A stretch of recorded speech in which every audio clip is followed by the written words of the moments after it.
देहरादून से निकलकर एक शख्स मुंबई पहुंचता है अपनी उम्मीदें लिए और अपनी अदाकारी की फिल्म इंडस्ट्री में झंडे गाड़ देता है।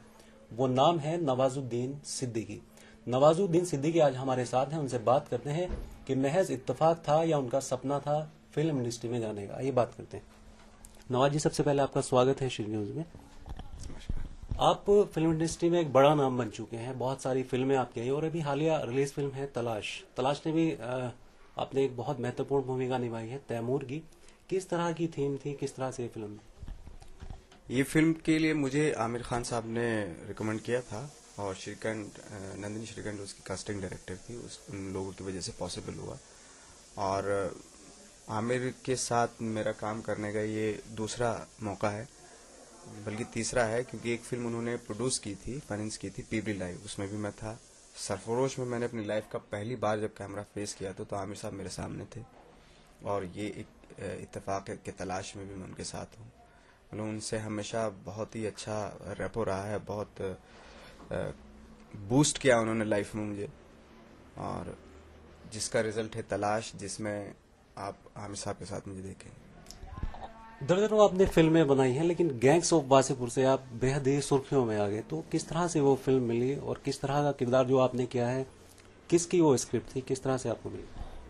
देखिए, गैंग्स ऑफ वासेपुर में अनुराग कश्यप ने डायरेक्ट की थी और उनका हमेशा से मेरे साथ प्रॉमिस था कि मैं जब भी, अनुराग हमेशा कहा करते थे कि मैं जब भी मेरी कुछ औकात हो गई तो मैं तुझे जरूर ऐसा कुछ दूंगा जो तुझे पसंद आए।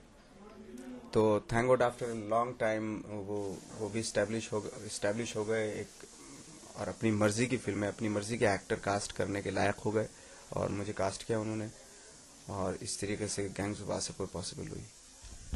लोग कहते हैं कि आपकी आंखें भी बोलती हैं। ये किस तरह से आप पॉसिबल कर पाते हैं कि आपकी आंखों में भी एक अदाकारी है? पता नहीं, मुझे तो कह नहीं सकता मैं तो कि, लेकिन लोगों को लगता है, बहुत अच्छी बात है और बड़ी खुशी होती है कि एटलीस्ट मतलब आंखों का जादू चल रहा है, मतलब तो काफी है इतना। आप एनएसडी से पास आउट हैं, किस तरह का वो सफर रहा, किस तरह से आपने वहां से ये सब हुनर सीखा?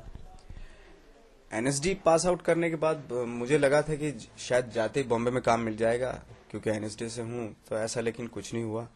बहुत धक्के खाने पड़े और इतने ज्यादा मतलब स्ट्रगल, इतना ज्यादा टाइम का लंबा वक्फा हो गया कि उम्मीदें छोड़ दी थी मैंने कि मेरे साथ शायद अभी कुछ नहीं होगा, बैड लक है मेरा, क्योंकि ऐसी चीजें हो रही थी। एक तो सीरियल में भी काम मिलना बंद हो गया था क्योंकि उसमें सब अच्छे सब लोग चाहिए थे, बड़े बड़े लंबे चौड़े सब चाहिए थे, तो उसमें भी तो फिर क्या, कोई रास्ता नजर नहीं आ रहा, तो चलो फिल्मों में छोटे मोटे रोल करो। तो छोटे मोटे रोल किए। अब उन छोटे छोटे रोल से ही एक सीन मिला, 2 सीन मिले, 3 सीन मिले, और लेकिन सबसे बड़ी बात थी कि मैं लगा रहा और मैं कई बार सोचा कि सरेंडर कर दूं, भाग जाऊं, लेकिन डर था भाग के कहाँ जाऊंगा, जहां भी जाऊंगा वहीं मजाक उड़ाई जाएगी। तो इस वजह से बंबई में रहा और वो ही वजह जो है एक ऐसी वजह बन गई कि एक वरदान हो गया वो साबित इस तरह का। तो अभी कौन कौन सी फिल्में पाइपलाइन में हैं, जो बड़ी फिल्में आपकी आने वाली हैं?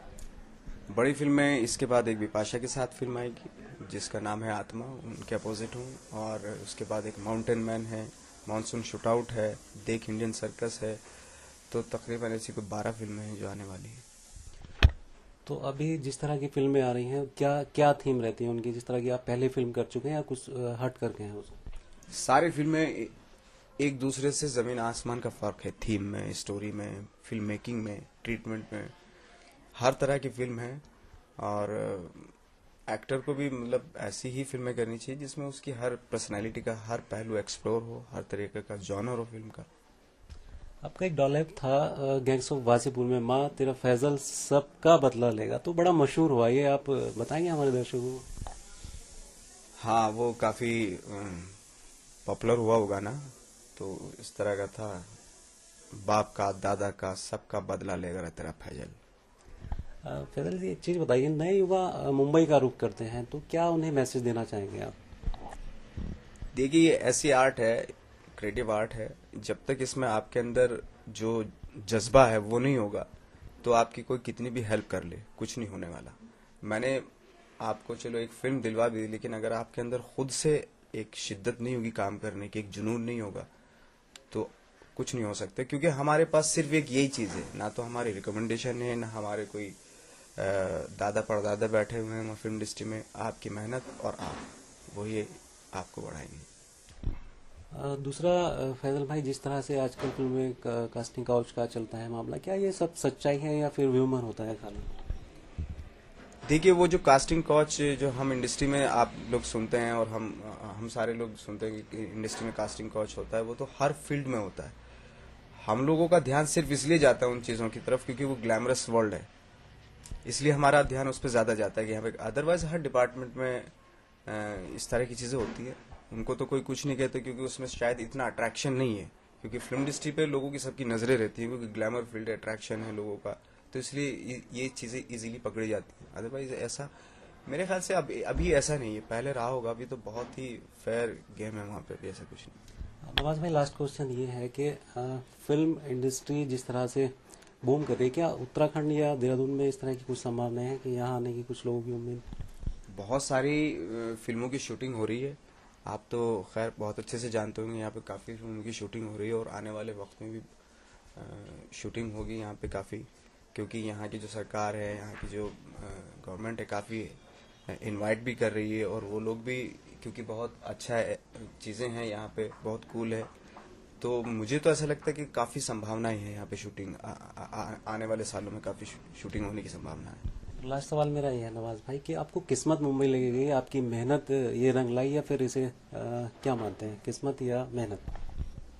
मैं किस्मत पे तो बिलीव नहीं करता, आई एम सॉरी, मतलब बहुत सारे लोग करते हैं, अंगूठियों पे, ज्योतिष पे, दरगाहों पे जाते हैं, मेरा बिलीव नहीं है। मेरा बिलीव है कि जैसे एक फिल्म है कर रहा हूँ मैं, माउंटेन मैन, उसमें एक डायलॉग है, तो एक बंदा पूछता है पत्रकार मुझसे कि आपने असंभव काम को संभव कर दिया, तो बताइए कैसे हुआ? तो वो बोलता है कि भगवान के भरोसे मत बैठिए, क्या पता भगवान भी तुम्हारे भरोसे बैठा हो।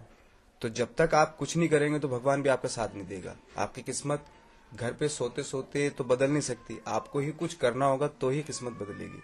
तो पहले काम बहुत इंपॉर्टेंट है, आप अपने काम में जुझारू तरीके से लग जाए, उसके बाद किस्मत भी उन्हीं लोगों का साथ देती है। तो ये थे हमारे साथ नवाजुद्दीन सिद्दीकी, जिनका कहना है कि मेहनत और लगन से आदमी किसी भी मुकाम तक पहुंच सकता है। देहरादून से अमरेश भट्ट के साथ राव शफात अली, श्री न्यूज।